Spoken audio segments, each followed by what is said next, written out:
Hey guys, in this video, I'm going to show you how to fix BYUtv app not working on Roku. So first of all, you need to make sure you're running the latest version of the app. Press the home button on your Roku remote, and then head over to the BYUtv app right over here. Once the app is highlighted, press the star button on your Roku remote to open the options menu. Now it's loading the channel information, and then eventually it will pop up with a menu that gives you some options. We're gonna go up and click where it says check for updates to make sure you're running the latest version of the app. Once it's updated, check if it fixes the issue.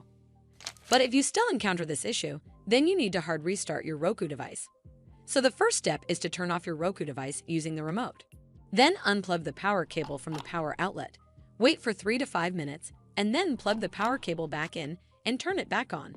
This should fix the issue, but if it doesn't, then you need to completely reinstall the BYUtv app. From the home screen, head over to the BYUtv app right over here. Once the app is highlighted, press the star button on your Roku remote, and then click on Remove Channel from the pop-up menu. It's going to ask for confirmation, so click on Remove to uninstall the app from your device. Once uninstalled, press the Home button on your Roku remote. From here, we're just going to use our remote and scroll down until we get to where it says Streaming Channels, and then click OK on your remote.